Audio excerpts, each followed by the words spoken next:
amigas, fala meus amigos, tudo jóia? Eu sou Saulo Novaes, um curioso, e sejam todas bem-vindas, sejam todos bem-vindos ao meu, ao seu, ao nosso Papo no Auge, podcast focado na troca de ideias, sem censura, sem preconceitos, gerando para você conteúdo muito inteligente. E como é que a gente faz isso? Trazendo um especialista por episódio.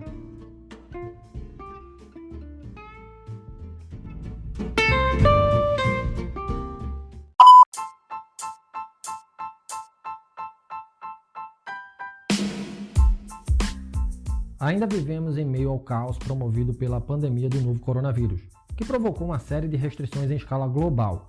Do ponto de vista econômico, quase todos os setores tiveram que parar ou reduzir suas atividades para não contribuir com o avanço do vírus. Por ora, aqui no Brasil, com o relaxamento do isolamento social, comerciantes e prestadores de serviços retornaram às atividades. No entanto, em muitos setores, os negócios vão demorar a voltar ao patamar anterior à crise.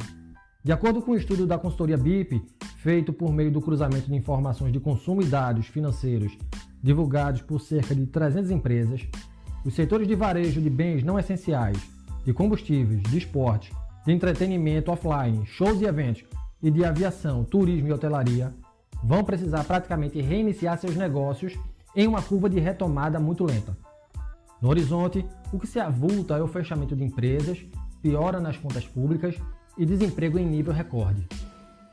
Por falar em recorde, o desemprego diante da pandemia da Covid-19 teve seu pico em setembro. Segundo dados do IBGE, há 13,5 milhões de desempregados, cerca de 3,4 milhões a mais que o registrado em maio, o que representa uma alta de 33,1% no período. O cenário, portanto, é incerto e os desafios são inúmeros. Como resolver? Bom, aí eu passo a bola para a nossa convidada de hoje. E antes de passar a palavra à professora Cláudia Satie Hamasaki, me permitam fazer uma breve apresentação dela. A professora Cláudia é graduada em Ciências Econômicas pela USP, mestra e doutora em Economia pela UFPE. Cláudia possui experiência na área de Economia, com ênfase em Economia do setor público, atuando nos temas sobre políticas públicas, emprego, distribuição de renda, pobreza e comportamento estratégico. Foi professora e pesquisadora pelo Departamento de Economia da UFPE e docente da Universidade Católica de Pernambuco. Atualmente, a professora Cláudia Satie é docente na Universidade Presbiteriana Mackenzie e da FACAMP em Campinas, São Paulo. Seja bem-vinda, professora Cláudia, bom tê-la aqui conosco. Gratidão por sua presença e por sua colaboração. As perguntas que eu gostaria de lhe fazer são muitas, dado o momento no qual estamos vivendo, e também devido ao interesse na temática aqui abordada. Vou segurar minha ansiedade e parto para uma pergunta mais íntima. Professora, por que enveredar pela economia, pela docência? Quais foram os motivos das suas escolhas? Olá, Saulo.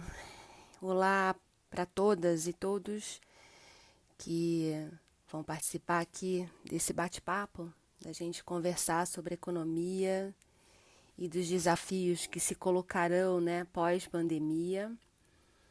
A economia brasileira, a economia mundial foram tomadas de assalto, digamos assim, pela Covid-19. E, especificamente no caso da economia brasileira, a pandemia ela veio para exacerbar, condições e consequências de uma crise, na verdade, pela qual a economia brasileira vem passando já há uns 4, 5 anos, E a gente vai conversar um tanto aqui sobre isso em função dessas preocupações que o Saulo coloca aqui para a gente, a forma como os diferentes setores são afetados, É claro, Saulo, que esses setores que você coloca, o setor de varejo, de bens não essenciais, ou mesmo bens de consumo não essenciais, combustíveis, a parte de turismo, hotelaria, aviação, entretenimento, são setores que nós consideramos setores que reagem mais às variações de renda, E se teve uma coisa que a Covid-19 fez foi reduzir a renda percebida por um conjunto muito grande, de agentes econômicos, assim como a própria condição, da pandemia, a forma de contágio e as medidas que puderam e podem e devem continuar sendo tomadas, para evitar o aumento do contágio, acho que a gente vai conversar um pouco mais sobre isso também, exigiram o que nós sabemos, né, de isolamento social, em alguns lugares o lockdown, a completa paralisação, exatamente dessas atividades, né, e que reuniriam muitas pessoas, e aí a taxa de contágio seria uma coisa bastante dramática e preocupante, né? Então, naturalmente que, além da paralisação provocar uma redução da renda, né, da receita percebida aí pelos donos dessas atividades, também afetaram os trabalhadores envolvidos nesse processo e muitos perderam seus postos de trabalho. E é claro que essa queda na renda vai gerando uma queda no consumo e vai se multiplicando para outros setores. Então, por isso que é tão preocupante, tanto durante o momento, né, em que a gente passa a viver a pandemia, quanto a preocupação com as implicações ao longo do tempo, decorrente de um período muito extenso aí de acometimento, né, pela Covid-19. Mas a gente vai conversar mais sobre isso, eu acho que é muito importante, mas também lembrar que no caso especificamente da economia brasileira, que eu acho que é o nosso centro aqui, né, das atenções, a pandemia só veio mesmo para exacerbar a crise de emprego, a crise da atividade econômica, essa nossa dificuldade de retomada, inclusive da atividade econômica, que já vinha se acenando antes da pandemia estourar, tá? E quando você fala, então, né, do porquê das minhas escolhas com relação à economia, de ter feito o curso de Ciências Econômicas, como você já apresentou, eu sempre gostei muito de História, de Geografia Econômica. Na verdade, eu passei a gostar ainda mais de História e Geografia enquanto disciplinas básicas, né, do que equivaleria hoje ao nosso ensino fundamental e o ensino médio, quando eu comecei a ver, no caso da geografia, os temas relacionados à geografia econômica, né? Como é que as diferenças climáticas, as diferenças do ponto de vista do que a geografia física afetam, né? As atividades, como é que os diferentes setores produtivos podem se comportar nos diferentes países, nas diferentes regiões. E no caso da história, poxa vida, a história ensina muita coisa pra gente e mostra, né, como é que as transformações, uma série de setores, digamos assim, pode afetar a forma como as pessoas se relacionam, né, o mundo se relaciona nos seus diferentes países, né, nos diferentes lugares. E principalmente tratando das questões políticas, dos desejos e anseios dos diferentes grupos, né, ao longo de tantos acontecimentos na história, não só brasileira, mas no que seria história geral, né. E também gostava muito de matemática. Matemática sempre foi uma disciplina da qual eu gostei, diferente de muita gente, né? Mas a matemática ensina muita coisa pra gente, e a matemática ela serve para encurtar caminhos e diálogos, né? Quando consegue formalizar uma série de conceitos. Mas eu sempre gostei muito dos desafios ali, da matemática, do cálculo, enfim. Português sempre foi uma disciplina também que eu sempre gostei demais. E juntando, né, como qualquer pré-vestibulando, as disciplinas que eu mais gostava, acabei optando por economia. E sou bastante apaixonada, né, pelas ciências econômicas e gosto demais do que eu faço, a minha escolha pela docência. Quando eu terminei a faculdade, a gente é formada, na verdade, para atuar seja no setor público, seja no setor privado e também na academia, né? E talvez nos últimos anos da faculdade eu estagiei no Instituto de Pesquisas Tecnológicas, que é ali dentro da USP, bem pertinho então da faculdade. Eu fiz a FEA USP e comecei a perceber como é que a gente poderia, enquanto economista, atuar no setor de pesquisa, seja discutindo, analisando, né, cenários para competitividade, aumentar a eficiência, né, na tomada de decisões e processos produtivos.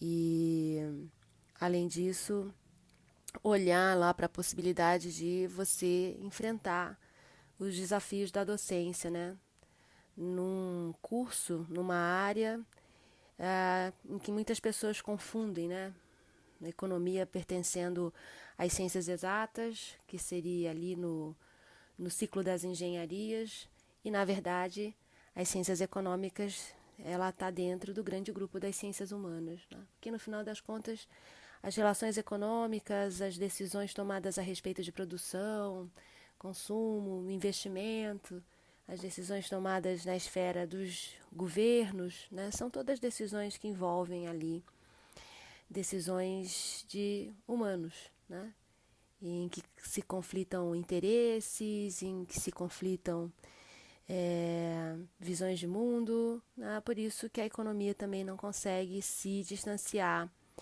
dessa disputa política, muitas vezes ideológica, se afastando do papel da ciência, que é analisar, estudar os dados, os fatos, como eles se apresentam, né?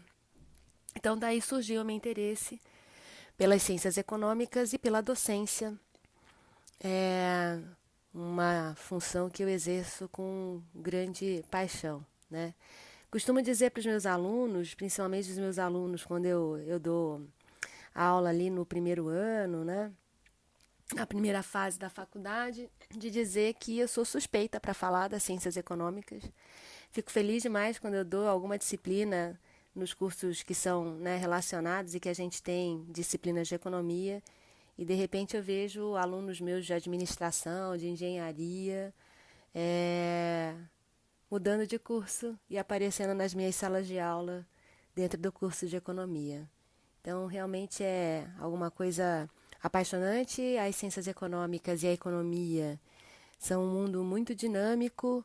A gente está em permanente transformação justamente porque as relações sociais, né, as disputas políticas, o mundo da produção está em permanente, estão, né, 3 mundos aí, até mais, em permanente transformação, né? Então, esse é o porquê das minhas escolhas, né? Mas vamos ver aí o que a gente tem para discutir nessa aula. Agradeço mesmo de antemão pelo convite e tomara que eu consiga contribuir um pouquinho aqui com essa conversa.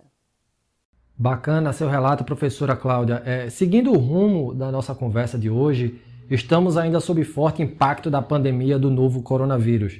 De acordo com a projeção do FMI, divulgada no último dia 13 de outubro, a economia mundial deve encolher aí 4,4% em 2020.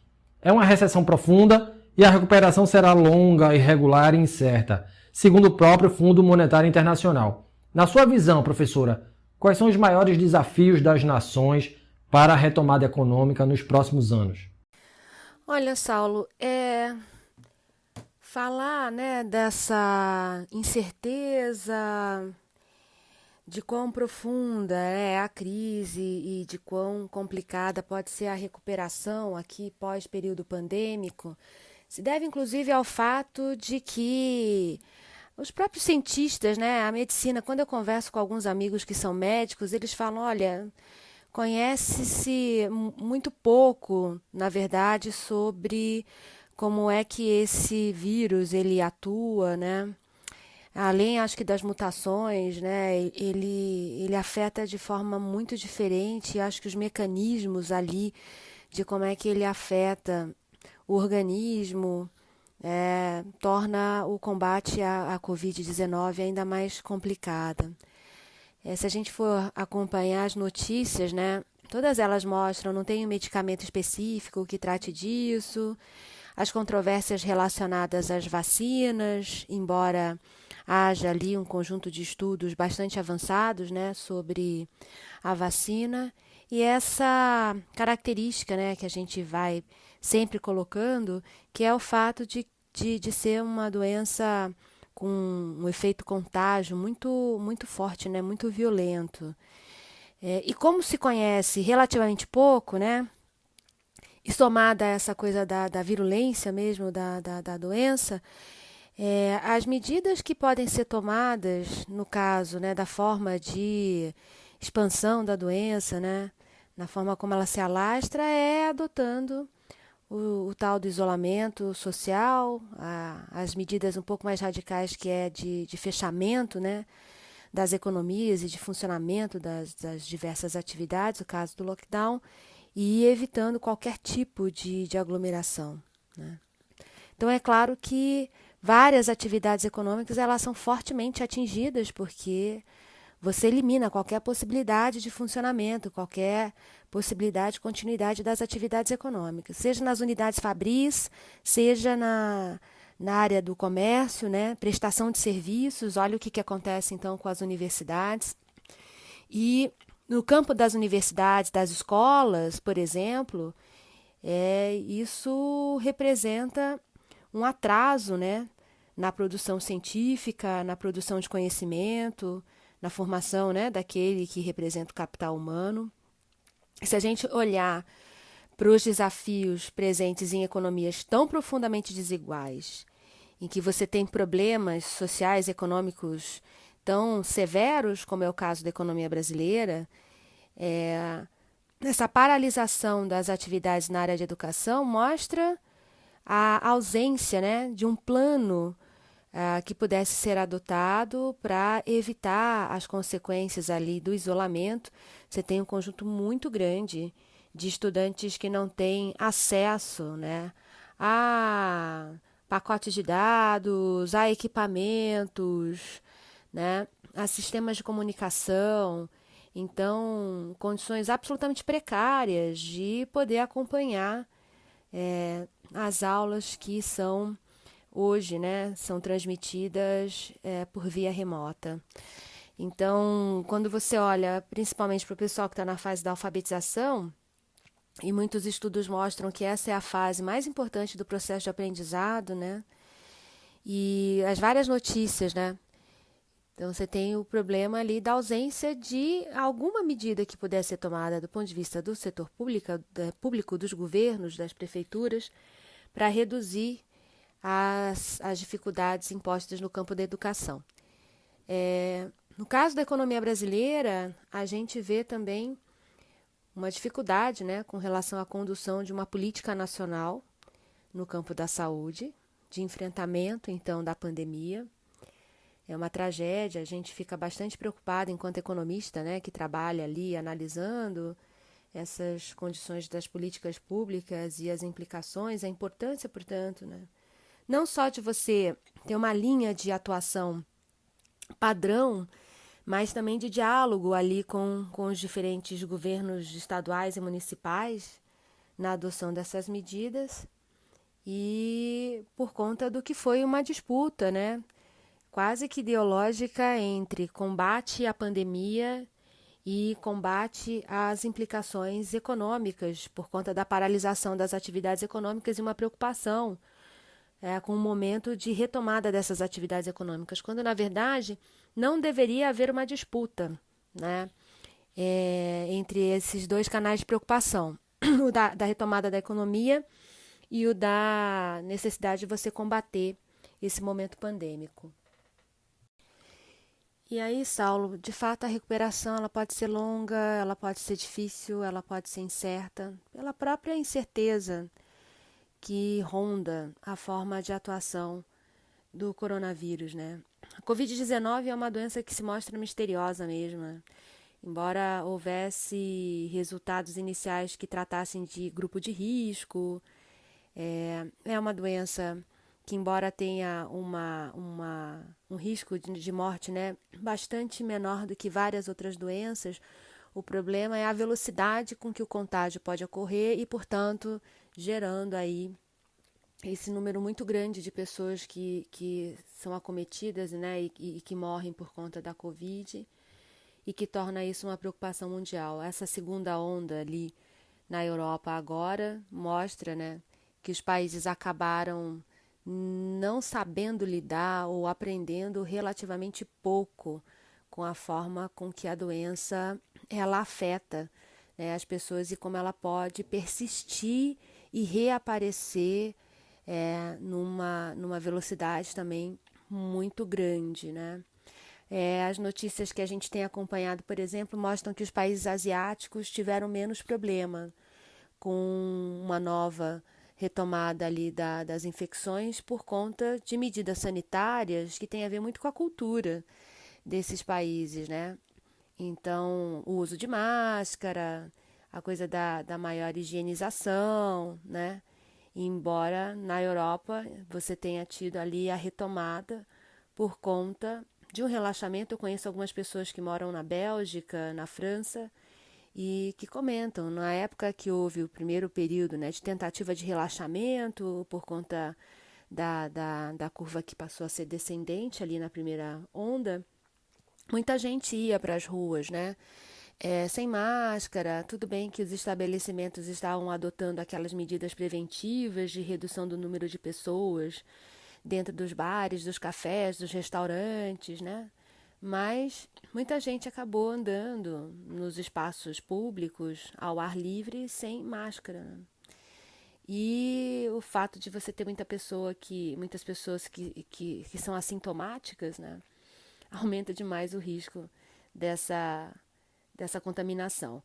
E se a gente junta com esse problema das políticas públicas, né, e o comportamento ideológico mesmo da adoção de certas medidas, veja a discussão sobre vacinação obrigatória ou não, a produção ou não de certos medicamentos, uso ou não de certos medicamentos, né, e o fato de que a única maneira que existe de você prevenir, reduzir o risco de contaminação é o isolamento, né? Ou seja, a paralisação de certas atividades para evitar qualquer risco de aglomeração de pessoas, torna, de fato, a recuperação mais lenta, mais difícil, porque você reduz a atividade econômica em vários setores. Quando você reduz a atividade econômica em vários setores, você reduz a geração de renda.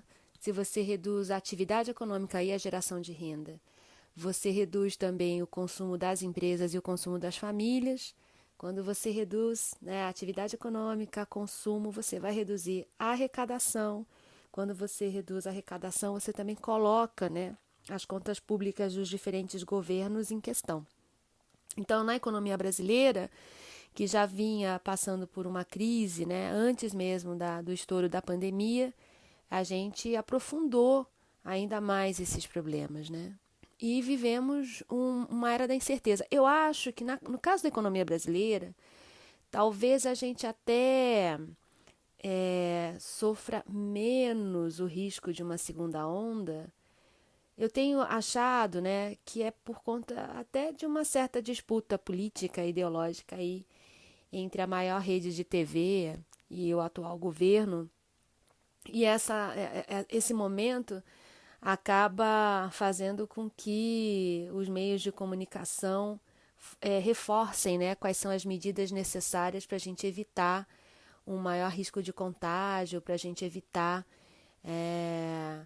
a ocorrência, né, de uma nova onda de contágio aqui na economia brasileira. Então, essa campanha pelo uso da máscara, fique em casa se puder, se tiver que sair, use a máscara permanentemente, evite aglomerações.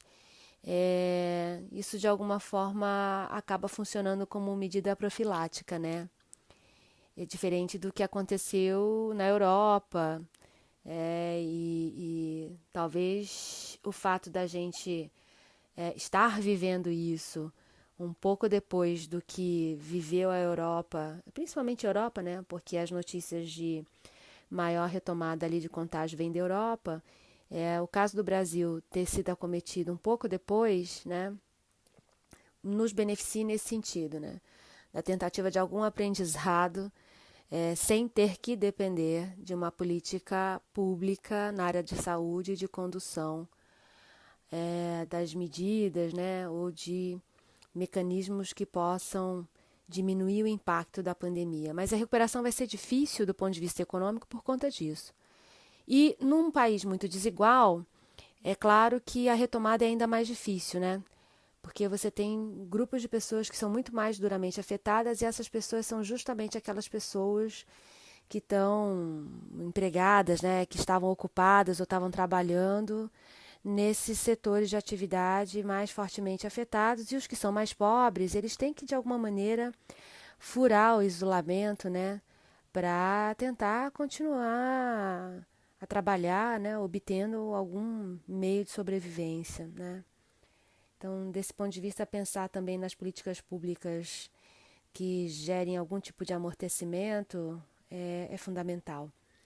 E eu acho que é isso que os governos das diferentes nações no mundo estão tentando fazer. Mas, olha, a gente tem um momento muito complicado, do ponto de vista político, do ponto de vista das relações internacionais, né, que precisam ser levadas em consideração, sim.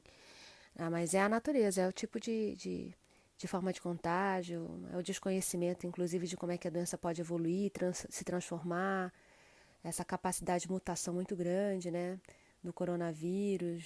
Enfim, são fatores que influenciam e tentam nos fazer aprender alguma coisa, né, para pensar aí num processo de retomada quando a pandemia estiver controlada, né, se ela estiver controlada, e a gente não tem nenhuma certeza com relação a essas duas coisas, né, o controle e o momento do controle da pandemia. O relatório Focus do Banco Central, professora, projeta a retração aí de 5,02% em 2020.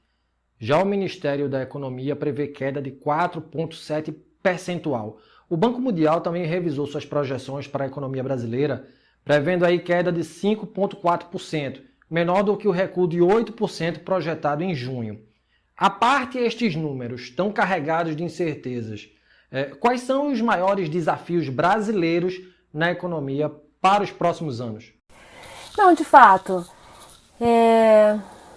são números aí carregados de incerteza porque são projeções, né? São construções de cenários aí a partir da experiência recente, né, ou experiência passada da economia brasileira de um determinado período para cá. De todo modo, quando a gente trata aí de quais seriam os principais desafios, os maiores desafios, a economia vem apresentando grandes desafios já tem 4, 5 anos ou mais até, tá certo?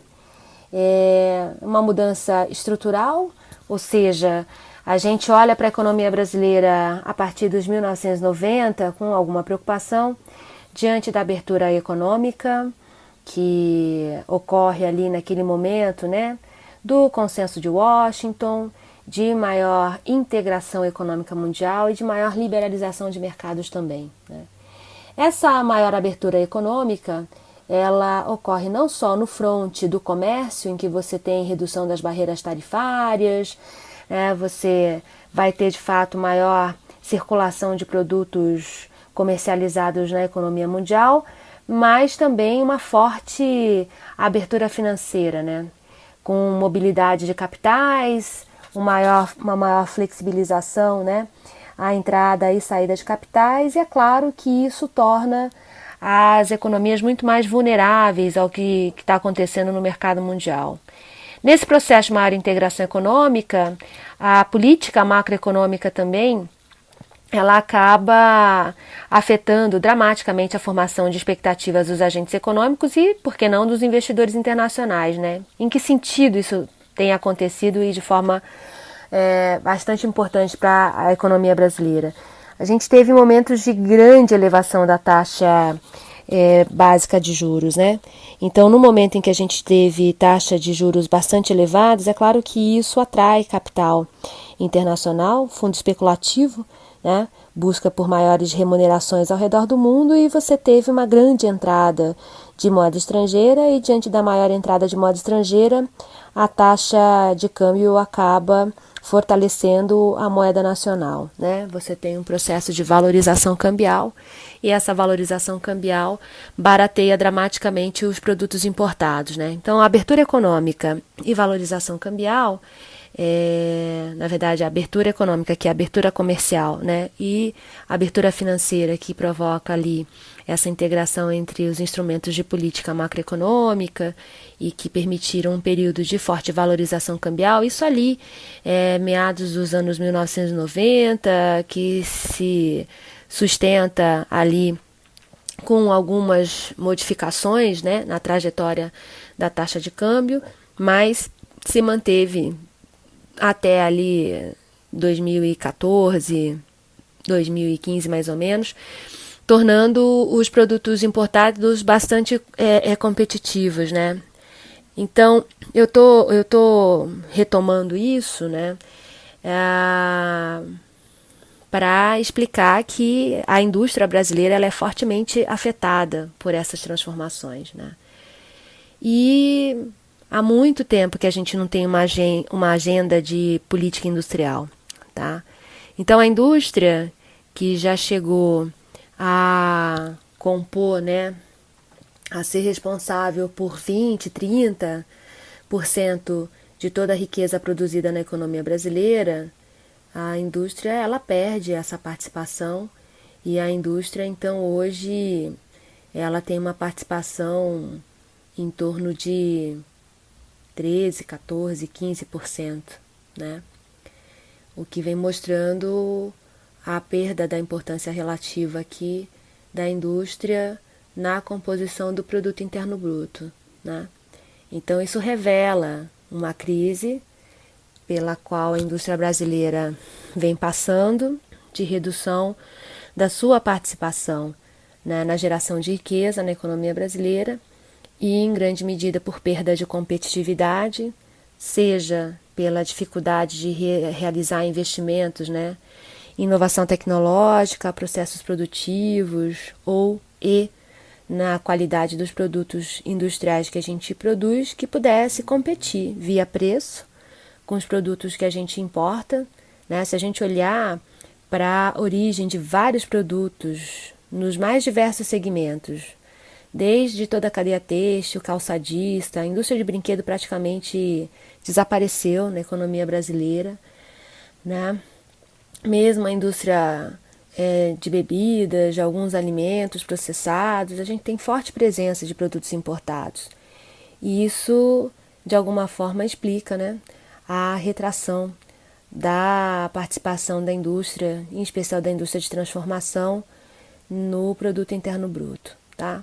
Então, se ali na década de 70 a gente tinha uma participação da indústria em torno de 25%, 20%, agora, nesses últimos 2 anos, a indústria chegou a representar 12%, 13% de toda a riqueza produzida na economia brasileira. E o problema é que a indústria é um setor econômico bastante importante na geração de empregos mais estruturados, de melhores salários, né?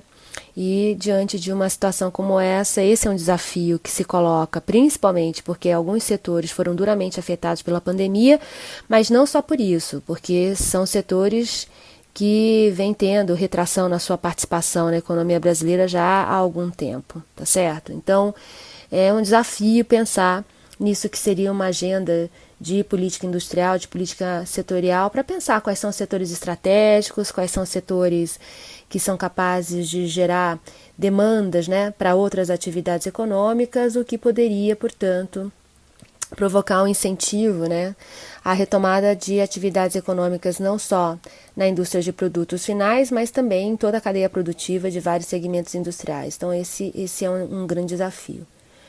É claro que a perda da importância relativa da indústria acabou sendo acompanhada por um aumento bastante significante da participação do setor terciário, que é o setor de comércio e de serviços, né? Comércio porque você substitui aquilo que era transacionado a partir da produção industrial interna por aquilo que você traz do resto do mundo e que, portanto, entra aqui no mercado nacional através do setor de comércios, né? E crescimento do setor de serviços, porque cresce, né, o setor de tecnologia, de telecomunicações e o telemarketing, né? Você tem uma nova forma de comercializar produtos também.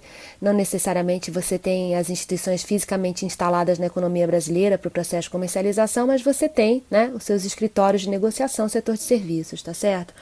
O problema é que o setor de serviços é um setor em que a remuneração costuma ser uma remuneração mais baixa, né? E um mercado de trabalho menos estruturado, ou seja, onde você tem muitas vagas de trabalho temporário, trabalho sem carteira assinada, né, vínculos mais informais de trabalho, vínculos temporários, e isso gera uma fragilidade muito grande do ponto de vista da geração de renda para a economia brasileira, né? Como é que a gente trabalha com isso, né? Como é que a gente resolve essa situação, de fato, está vinculada ali a essa discussão de uma política industrial, né? De retomada da capacidade de geração de empregos de maior qualidade, né? Mas é claro que isso também foi afetado pela própria reforma trabalhista, que a gente teve já no governo Temer, né? E dessa desestruturação de setores produtivos na economia brasileira, né? E imaginar que essa fragilidade com relação à trajetória das atividades econômicas no Brasil e da geração de renda na economia brasileira vai se resolver por mecanismos de mercado, a gente está vendo que não resolve, né? Pelo contrário, você aprofunda aí a desigualdade entre os maiores e melhores salários, né? Ou as maiores e menores rendas na economia brasileira, e isso torna, né, o mercado brasileiro bastante suscetível às crises, né, com forte impacto, e a gente está vivendo isso agora na pandemia, claramente. Os setores que já eram mais frágeis do ponto de vista de geração de renda foram duramente afetados pela Covid-19, e um resultado dramático de mais de 40 milhões de pessoas de idade ativa sem nenhum tipo de ocupação, sem geração de renda, né? E a tendência é que, à medida em que a pandemia for sendo superada, essa taxa de desocupados aumente, porque também vai aumentar o número de pessoas que deve sair do isolamento, deve sair, né, do desalento e tentar buscar emprego. Então, a partir do momento que as pessoas declaram que estão em busca de trabalho, retomaram, portanto, seu interesse em ocupação no mercado de trabalho, isso contribui para você aumentar a taxa de desocupados, que são aqueles que declaram, né, que ou estão fora da força de trabalho, no sentido de que estão fora da força de trabalho, não, estão fora do mercado de trabalho, estão desempregados, estão sem nenhum tipo de ocupação, mas estão à procura, né, e 14%, né, de pessoas com idade ativa sem ocupação é algo que preocupa sobremaneira, e isso afeta muito o público dos jovens, né? Aqueles que estão ali entre 16 e 20 e poucos anos de idade. Então, o que se projeta aqui para o futuro, né, da economia brasileira e da capacidade, então, de você retomar a recuperação do funcionamento dos diferentes setores e do volume de negócios e de atividades econômicas na economia brasileira é bastante preocupante, né? Então, em termos de desafios aqui da economia brasileira para a retomada do crescimento econômico, é isso, identificar quais são as atividades que seriam atividades alavancadoras, capazes de gerarem, né, ocupações mais estruturadas no mercado de trabalho, e do ponto de vista do que é a economia mundial, como é que você vai retomar gradualmente as atividades econômicas, né, e essa geração de renda, de retomada de negócios, e a partir daí a multiplicação desses efeitos sobre a atividade econômica ao redor do mundo. É claro que todas as economias estão fortemente preocupadas, mas muito mais por conta da incerteza provocada pelo momento, né, em que a gente voltaria à normalidade, né? Voltaria à normalidade no sentido de que é possível retomar as atividades em grupo, é possível retomar os negócios nos vários setores, né? Repare que quando a gente está falando da importância do setor terciário, como é que a pandemia não afetou exatamente esse setor de serviços, né? Alimentação fora de casa, né? As atividades culturais e turísticas, como é que você vai incentivar essas economias a retomarem e como é que você consegue fundos para poder sustentar o consumo, né? Sustentar o volume de negócios ocorrendo em vários outros setores da economia, né? Para manter, portanto, a atividade industrial, retomar a atividade industrial, retomar a circulação de recursos na economia e os efeitos multiplicadores, né? Na geração de renda, de emprego e de uma situação menos insegura para a retomada dos investimentos é um grande desafio que a maioria das nações tem que enfrentar, né? O problema é que a crise afeta também a capacidade de arrecadação e de fundos disponíveis aí para cada um desses governos, né? Na realização ou na construção dos colchões de amortecimento diante dessa retração econômica ao redor do mundo, né? Mas é o desafio de tentar estimular e retomar essas atividades econômicas diante da grande incerteza que é em que condições isso vai ser feito, né? Por isso que tem uma preocupação muito grande da gente evitar novas ondas de contaminação para ficar evitando novos processos, novos momentos de fechamento das atividades econômicas, né? Que impõem custos muito elevados para a retomada e custos muito elevados quando você não consegue recuperar o investimento que foi feito ali na tentativa de retomada da atividade econômica, né? Esse começa e para consome um volume muito grande de recursos. Então, tem um desafio muito grande das nações em entender como é que a gente vai terminar esse processo, né? E no caso da economia brasileira preocupa um pouco mais porque a degringole, né, da atividade econômica ela é anterior à pandemia. Então a gente tem questões estruturais muito importantes relacionadas à competitividade, reinvestimento, investimento em setores que deem muito maior, né, sustentação à retomada de crescimento para enfrentar na economia brasileira diferente do que acontece nas economias mais desenvolvidas, né? Ainda sobre o Brasil, o ministro da Economia, o senhor Paulo Guedes, afirmou que estamos indo em direção a uma economia voltada para o mercado. Parte aí de um processo econômico de melhoria, segundo o próprio ministro. E ainda segundo ele, qualquer um que não possa ver isso está interpretando mal o Brasil. Na pauta do governo Bolsonaro, sob a batuta do ministro Paulo Guedes, estão as reformas tributária e administrativa, além do programa radical de privatizações em que não haverá vacas sagradas, palavras ministeriais. Para uma retomada da economia nacional, professora, é preciso rezar efetivamente a cartilha do senhor Paulo Guedes? Eu sou muito crítica à atual gestão, tá? Então, se a pergunta é preciso rezar efetivamente a cartilha do senhor Paulo Guedes? Jamais. Eu acho que é um erro atrás do outro. Antes mesmo do governo Bolsonaro, na gestão Temer, a aprovação tanto da PEC do corte de gastos, fundamentalmente porque cortava os gastos na área de educação e de saúde, que são fundamentais para a gente pensar em qualquer estratégia de retomada do crescimento com desenvolvimento e redução das desigualdades, né? E, além do que, além da PEC, né, do corte dos gastos, a gente teve a reforma trabalhista e a reforma previdenciária, né?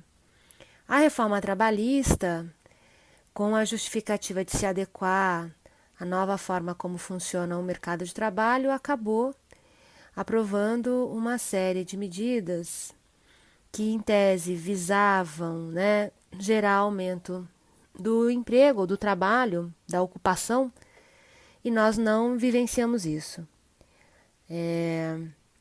A criação da categoria de trabalho intermitente, de você criar jornadas de trabalho que são mais flexíveis, reduzir, portanto, também a presença, né, das instituições em defesa do trabalho, que é o papel dos sindicatos, só aumentou a fragilidade, né, do lado mais fraco dessa corda, que é o lado dos trabalhadores, né? Então, o trabalho intermitente, a flexibilização, né, dos contratos de trabalho só facilitou a contratação mesmo de trabalho temporário, o crescimento da presença dos postos informais de trabalho. A gente não pode confundir a categoria trabalho com a categoria emprego, né? O emprego vem se reduzindo, enquanto posto de trabalho com carteira assinada, a gente tem uma redução cada vez maior, e em especial também porque a gente tem uma redução da presença dos setores que sempre foram muito importantes na geração dos empregos formais, indústria, né, como a gente já comentou. E essa flexibilização das leis trabalhistas tem favorecido, né, o crescimento e a preocupação, em consequência, da criação de trabalhos que são chamados trabalhos precarizados, né? O que muitos especialistas chamam de uberização do trabalho é isso, né? Essa intermitência de contratação, sem nenhum tipo de proteção social, salários que são salários aviltantes, né? Nem salários, tá certo? Porque salários a gente geralmente usa para falar da categoria emprego, né? Mas remunerações que são aviltantes e condições de trabalho extremamente complicadas, né? Com alta periculosidade, sem nenhum tipo, repito, de proteção contra acidentes, né? O problema da insalubridade, que é característico do trabalho precarizado, né? É claro que diante da aprovação da reforma trabalhista, havia que ter pressão para a aprovação das medidas do que foi um arremedo de reforma previdenciária, né, porque a justificativa de que o governo não teria capacidade de custear o pagamento dos benefícios previdenciários em função de forte déficit previdenciário era uma justificativa que fazia sentido diante da aprovação anterior da reforma trabalhista, né? Quando você flexibiliza as regras de contratação e você cria categorias de ocupação em que você não tem a contrapartida contributiva para o sistema previdenciário, nem da empresa e nem do trabalhador, é claro que você diminui a capacidade de geração de receita previdenciária, né? Mas a grande crítica que a gente faz para a que seria, né, a reforma previdenciária é que ela não cortou os privilégios, ela não mexeu com os grandes benefícios, né, e os grandes beneficiários, que é a grande distorção, né, da discussão previdenciária no Brasil. Acabou mexendo com o tempo de trabalho e acabou aumentando o ônus que recai sobre aqueles que ainda têm ocupação no mercado de trabalho formal.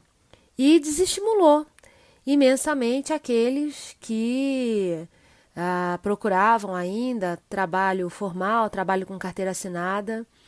Então, é claro que é um processo de desmonte aqui da retomada das possibilidades de crescimento com alguma sustentação, né?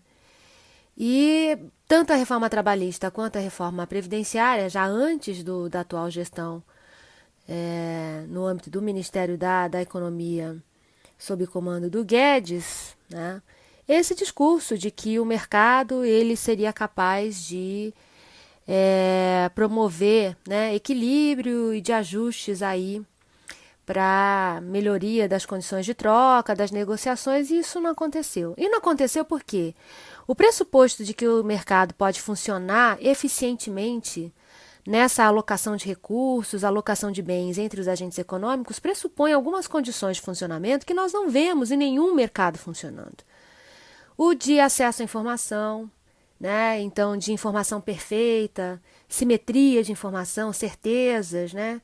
Informações completas, que a gente não tem presente em nenhum funcionamento de mercado, uma vez que a informação, a geração de informação, ela é estratégica, né? Ela é usada como estratégia empresarial. Então, começa por aí, né?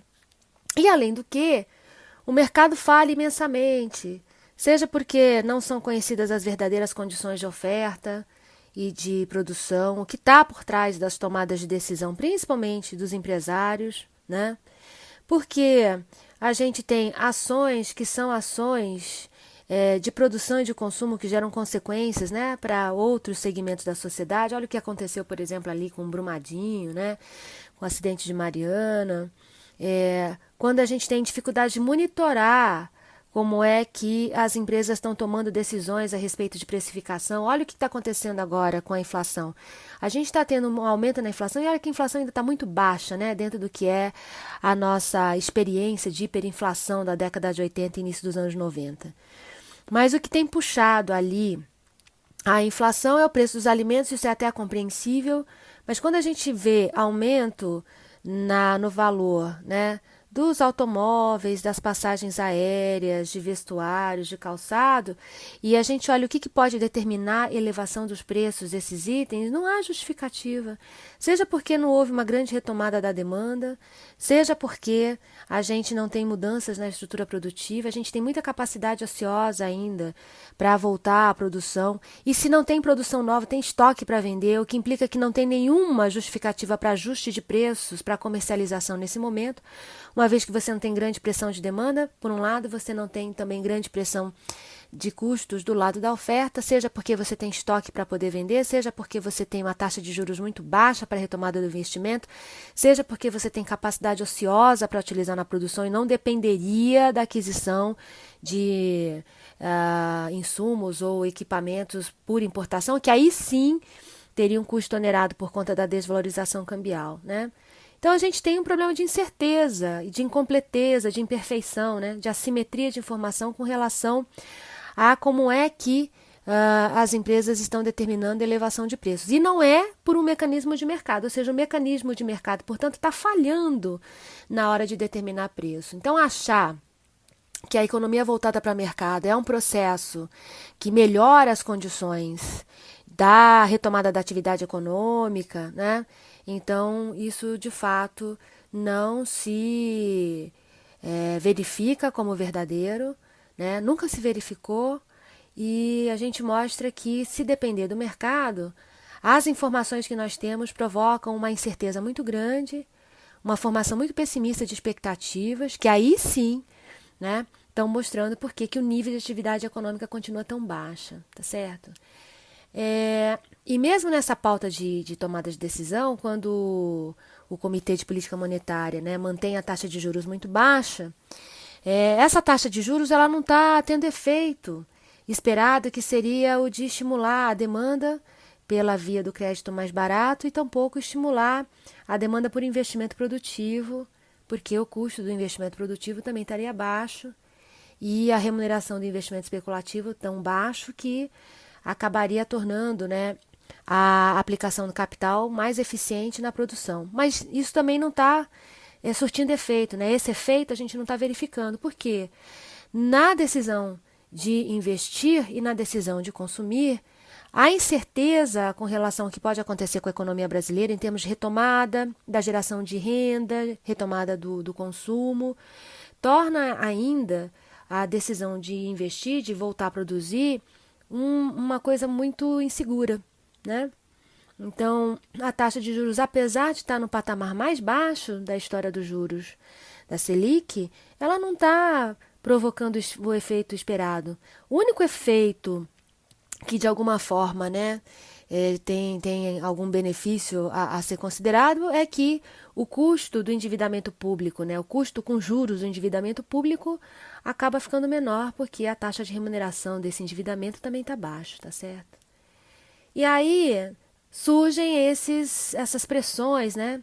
Esses argumentos de que é urgente a reforma tributária e administrativa, mas uma reforma tributária, uma reforma administrativa que, do lado da reforma administrativa, não corta os grandes gastos, tá certo? Porque não trabalharia com a remuneração dos grandes postos, né, do funcionalismo público e mexeria, na verdade, nos postos mais frágeis, né? Nos salários mais baixos do funcionalismo público. Não acabaria com as regalias, não acabaria com os privilégios, né, dentro da categoria de funcionário público. E a justificativa que é de porque o funcionário público ele trabalha mal, trabalha pouco, é desconhecer o funcionalismo público, é desconhecer a forma de funcionamento da máquina pública, né? E é, de novo, passar pano naquela que é a ineficiência, sim, das ações e da atuação das grandes instituições públicas e que a gente está vivenciando nesse momento, né? A sociedade brasileira ela é meio refém da forma como setores importantes aqui do funcionalismo público têm atuado durante o período da pandemia, né? E como é que os nossos magistrados, né? Os cargos ali de influência e a contratação, querer justificar a possibilidade de, na reforma administrativa, você aumentar a contratação fora, né, do concurso público e permitir a contratação, por exemplo, que hoje se faz com um viés tremendo de relações pessoais, né, que norteiam as contratações de cargo de confiança, é uma temeridade, uma coisa absurda. Então, é aprofundar os gastos com ineficiência da atuação de segmentos da administração pública que não são aqueles que estão sendo alvo, portanto, dessas mudanças, né? Aqui não dá para a gente esgotar essa discussão. Se vocês pesquisarem, por exemplo, na internet sobre o debate sobre a reforma administrativa, vocês vão encontrar uma série de discussões importantes aí. Pode afetar setor de saúde e educação, que é uma temeridade, né? E olha que eu não sou funcionária pública, então não estou aqui em defesa de categoria de funcionário público nenhum, mas simplesmente fazendo essa análise enquanto economista, com preocupação das implicações sobre desigualdade distributiva, né?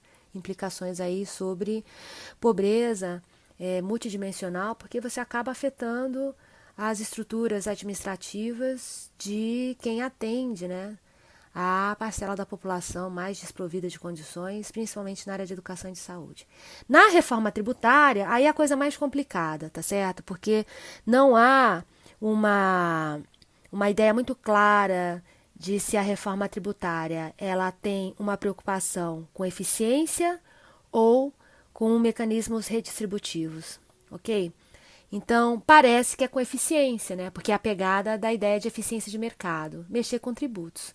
Já se falou em criação de novos tributos, mas não se falou da discussão, e é uma discussão absolutamente delicada, é uma discussão bastante complexa de mexer na tributação. Porque, veja, se o objetivo é aumentar a eficiência arrecadatória, a tributação que incide sobre bens que a gente considera bens essenciais, né, é mais eficiente para aumentar a arrecadação, porque por mais que a tributação que acaba sendo repassado para preço, né, e que é obtida a partir do volume, né, e do valor dos negócios realizados em vários setores da economia, isso é eficiente porque diante do aumento do imposto, você tem repasse, né, como imposto indireto para preços, e por mais que os preços se alterem, aumentem por conta da incidência tributária, o volume de negócios não cai numa proporção muito grande, porque são setores essenciais. Se você tributar remédio, alimentos, né,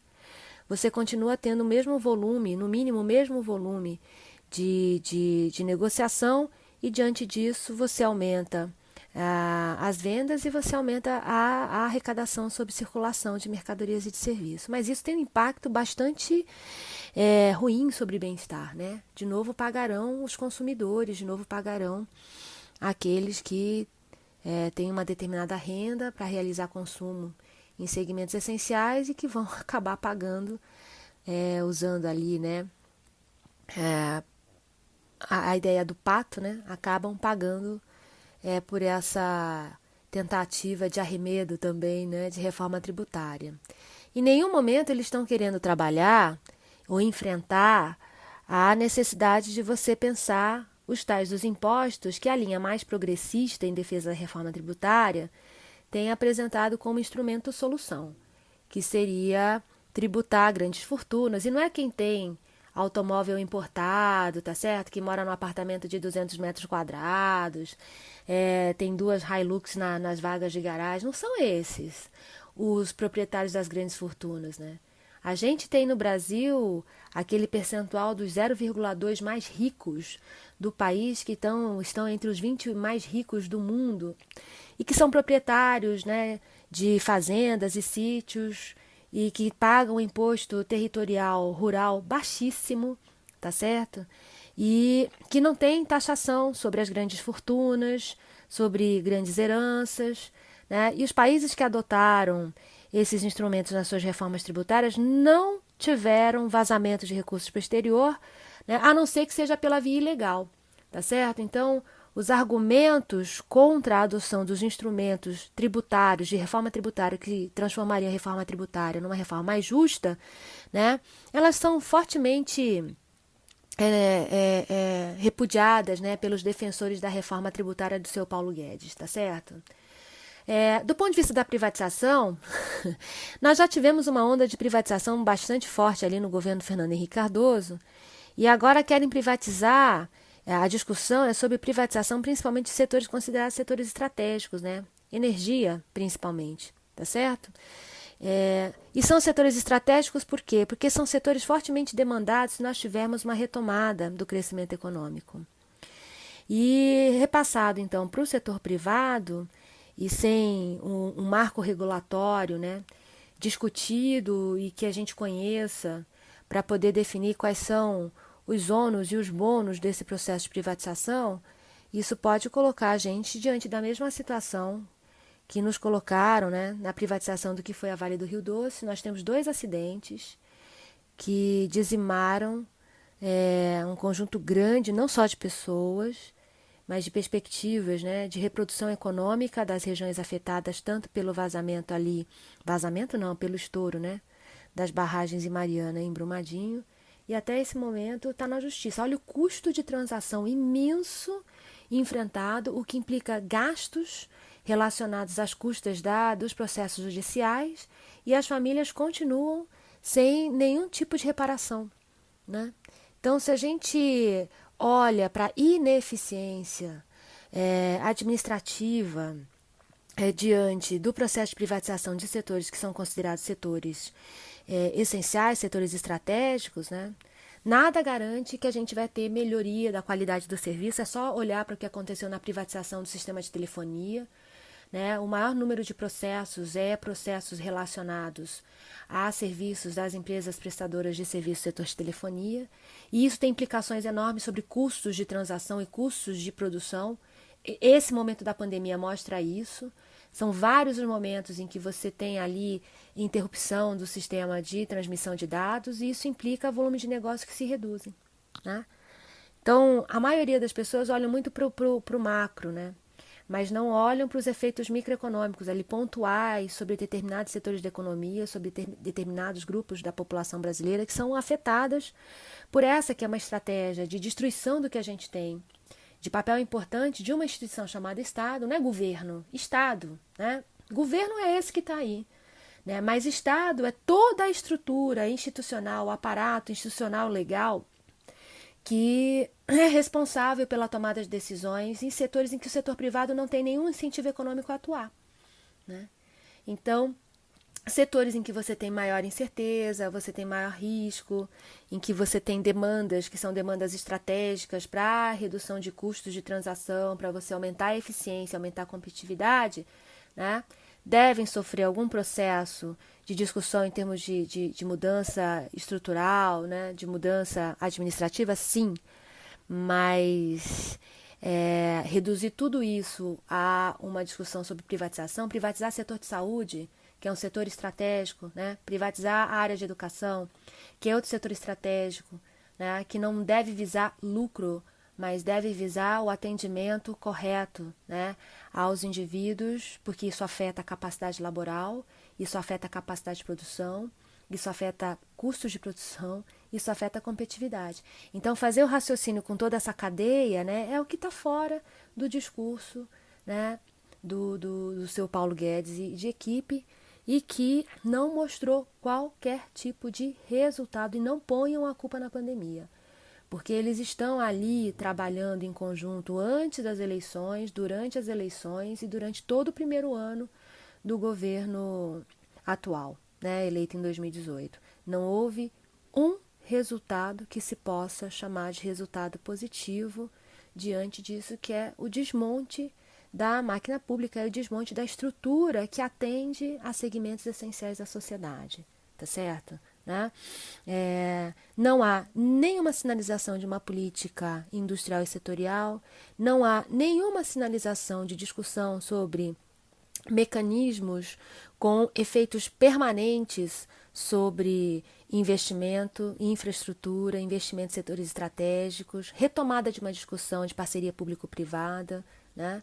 Então, na verdade, várias cortinas de fumaça e discussões que não escutam aqueles que são especialistas em falar dos embates, né, das dificuldades de uma reforma tributária que não pode ser simples, não pode ser aprovada no afogadilho, assim como reforma administrativa. E olha que a reforma administrativa está fortemente hoje contaminada pelo processo eleitoral já daqui a uma semana e com as eleições que se aproximam, né, um campo de batalha nos próximos 2 anos. Né? Então não é simples, não dá para ficar rezando pela cartilha, que eu acho que é uma cartilha cheia de erros e cheia de equívocos. Sobre emprego e renda, professora Cláudia, as economias globais terão aí um caminho difícil até atingirem níveis de atividade pré-pandemia. Segundo alguns estudos, com a incidência da Covid-19, deverá haver reversão do progresso verificado desde os anos 1990 na redução da pobreza em escala mundial, com o aumento da desigualdade. E aí cerca de 90 milhões de pessoas ao redor do mundo poderão ser levadas à extrema pobreza, definida como renda diária de até $1,90 ou cerca de R$10, neste ano, em consequência da pandemia.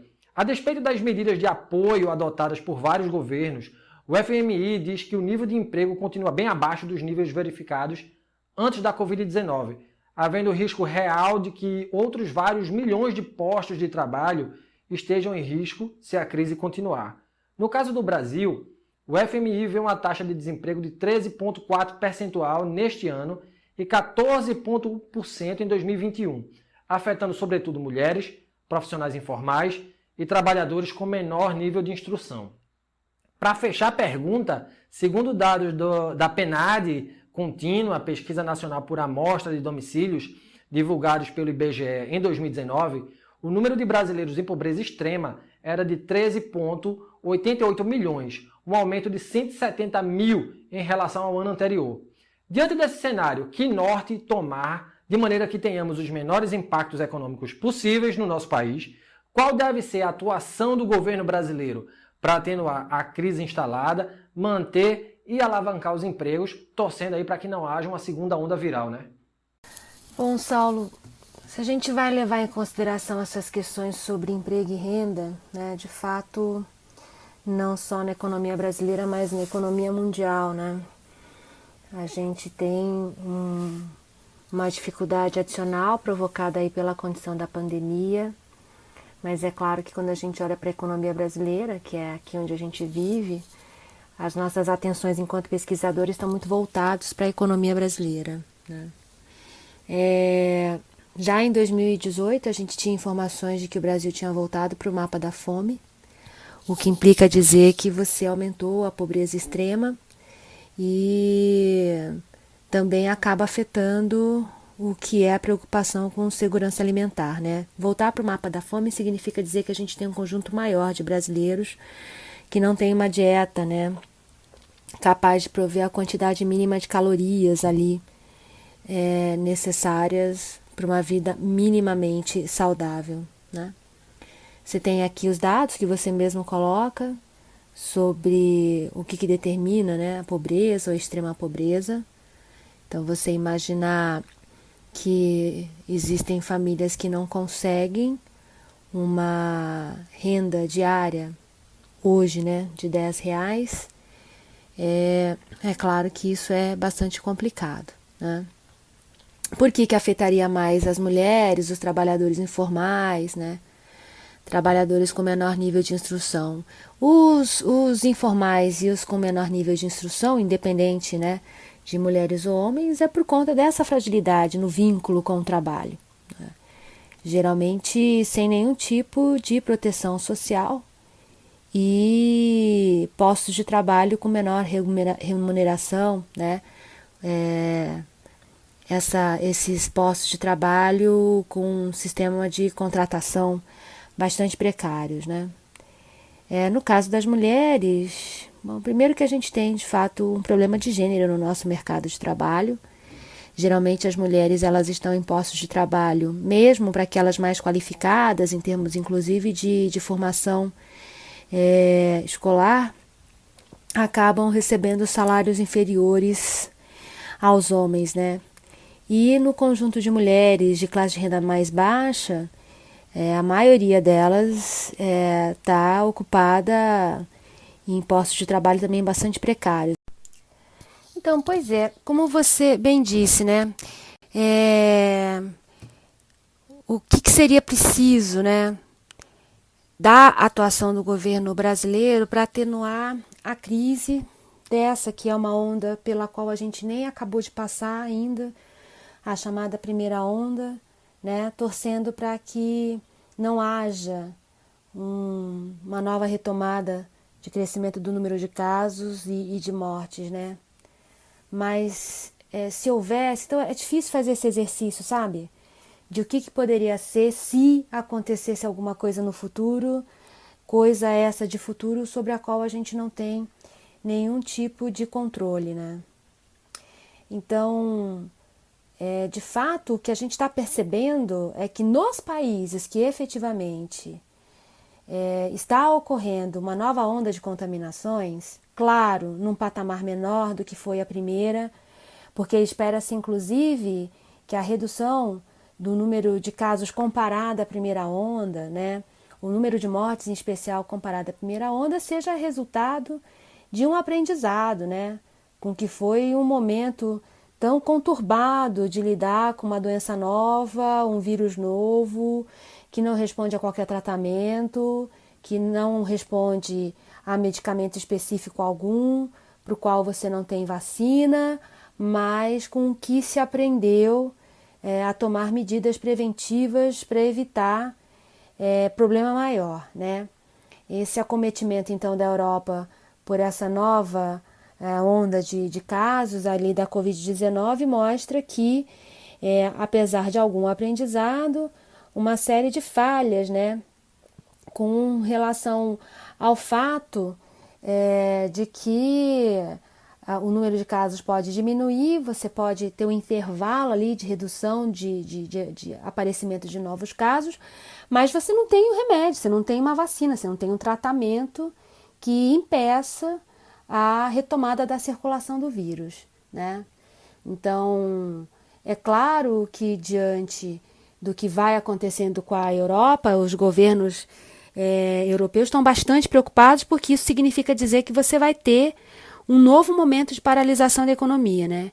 E quanto mais tempo você leva para lidar com os problemas da pandemia, mais tempo demora para você retomar a atividade econômica, para você pensar, né, numa retomada das atividades com retomada, né, dos empregos, da circulação de renda e, por que não, pensando aí na recuperação daquilo que foi perdido durante esse período pandêmico, né?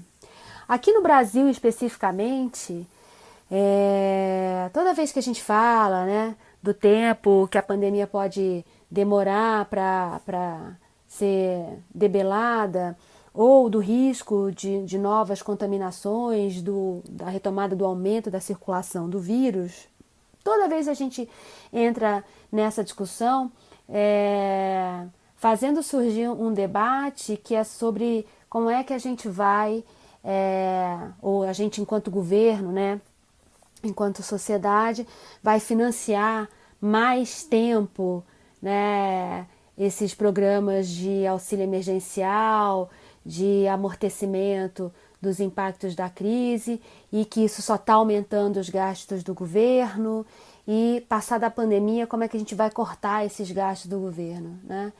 Então, o debate aqui na economia brasileira se resume muito a isso, né? Mas nos esquecemos de que, no fundo, o mais importante e que nos preocupa bastante é o fato de que nós não temos um plano de recuperação econômica, tá certo? Não temos um plano. Por onde começar, com que tipo de instrumentos, a partir de que fonte de recursos, né, que não vai poder ser pelo crescimento permanente aí da relação dívida-PIB, né? Porque o PIB vai diminuindo, ou seja, se você tem uma redução das taxas de crescimento, isso decorre então dessa redução do produto interno bruto e ao mesmo tempo você vai tentando financiar esses gastos emergenciais, que é um instrumento legal, né, de geração de recursos por emissão de mais dívida para poder financiar o que está acontecendo nesse momento tão urgente, né? Mas, apesar de medidas imediatas, a gente não tem um plano de recuperação.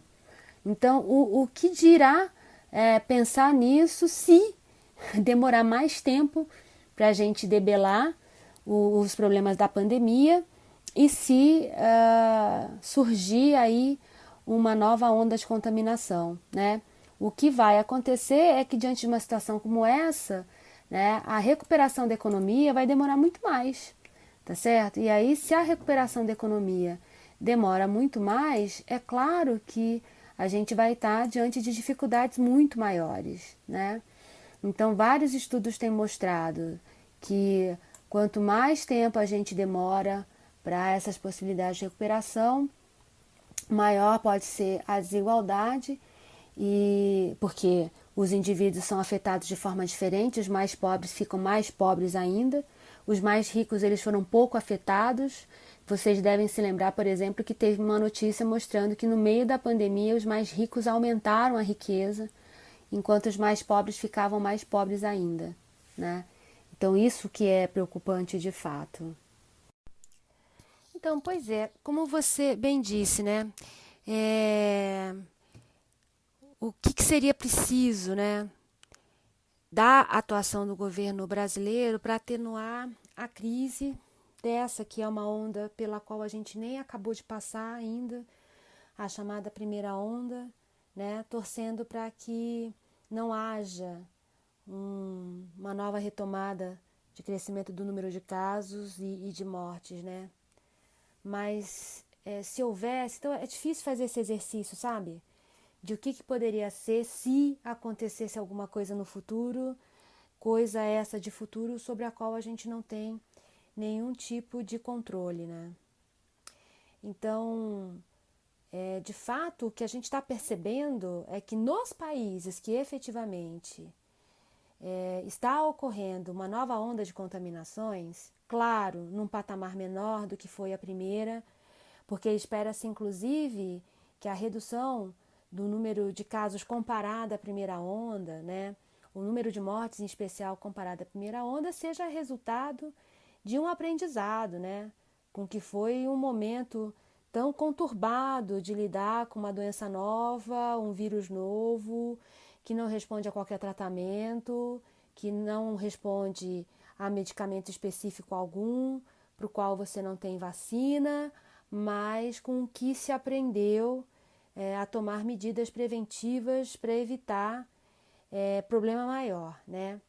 Esse acometimento, então, da Europa por essa nova onda de casos ali da Covid-19 mostra que, apesar de algum aprendizado, uma série de falhas, né, com relação ao fato de que o número de casos pode diminuir, você pode ter um intervalo ali de redução de aparecimento de novos casos, mas você não tem um remédio, você não tem uma vacina, você não tem um tratamento que impeça a retomada da circulação do vírus, né?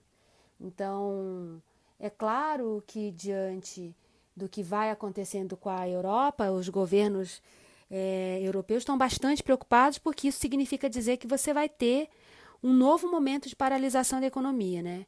E quanto mais tempo você leva para lidar com os problemas da pandemia, mais tempo demora para você retomar a atividade econômica, para você pensar, né, numa retomada das atividades com retomada, né, dos empregos, da circulação de renda.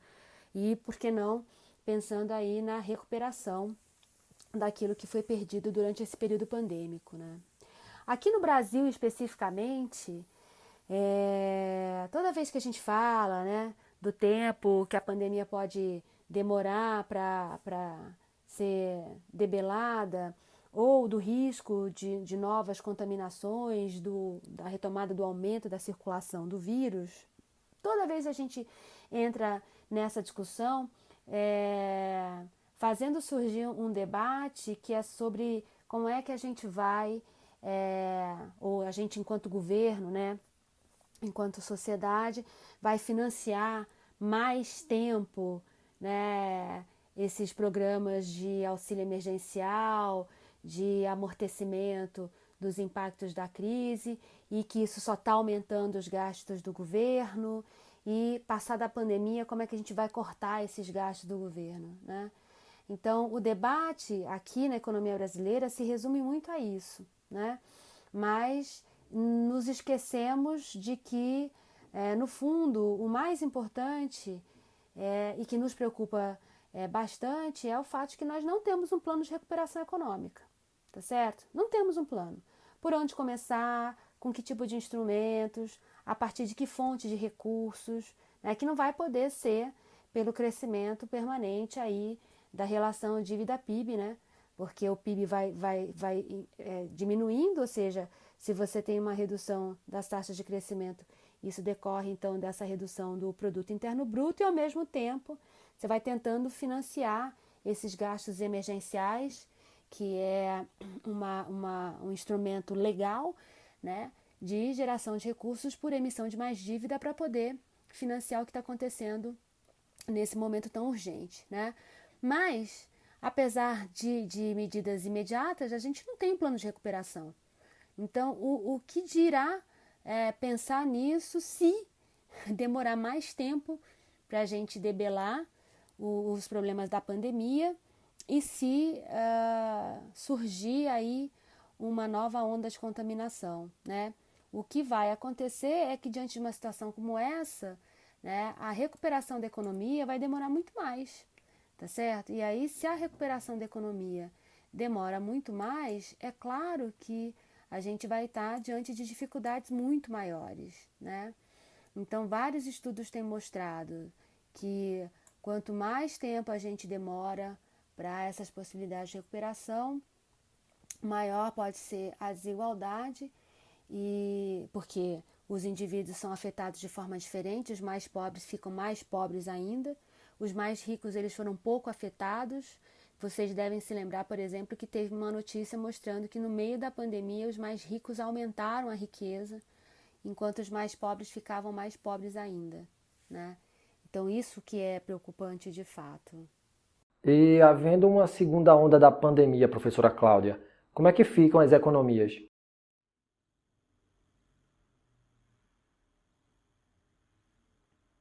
E lembro a vocês que nos escutam de nos seguirem nas plataformas agregadoras de podcast. Estamos no Spotify, no Google Podcast, na Apple Podcasts e na plataforma da Anchor. Nos sigam, curtam, compartilhem nossos áudios. Afinal, o conhecimento precisa ser propagado. Grande abraço a todas e todos e até o próximo episódio.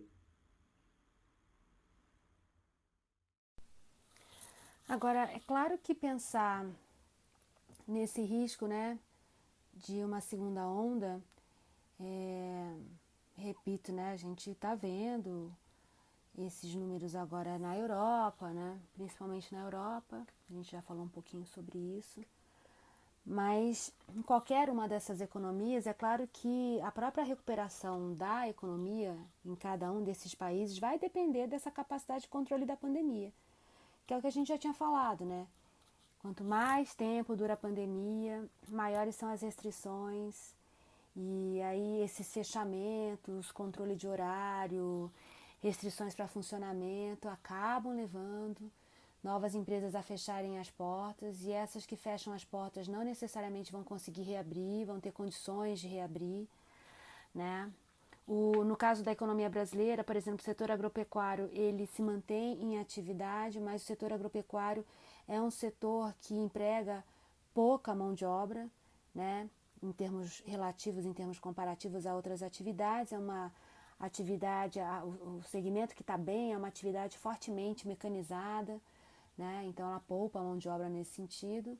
E quem mais fechou as portas foram os pequenos e médios negócios, né? Que são os que mais empregam, tá certo?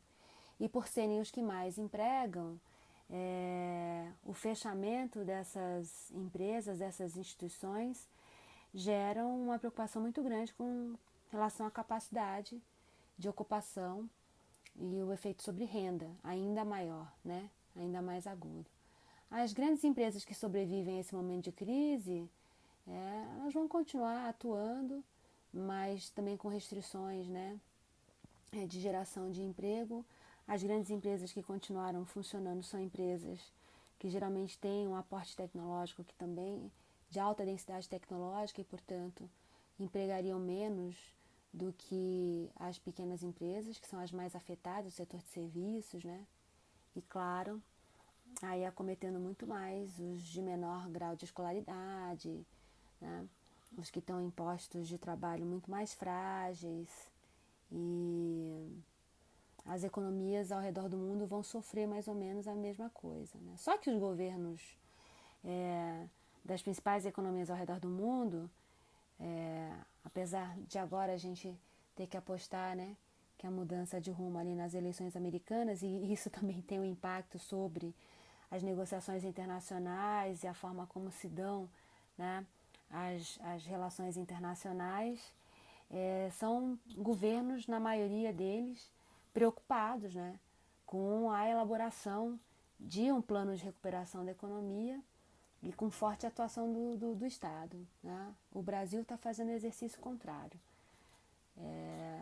É claro que economias como a própria economia chinesa, a economia japonesa, né, na Alemanha mesmo, nesses países eles conseguiram um sucesso maior em reduzir o impacto da crise, né, seja auxiliando as empresas de menor porte, mas que são muito mais empregadoras, né, seja concedendo alguma renda de auxílio emergencial, como o Brasil fez, só que sob condições orçamentárias muito menos complicadas, né, com muito menores restrições do que no caso da economia brasileira.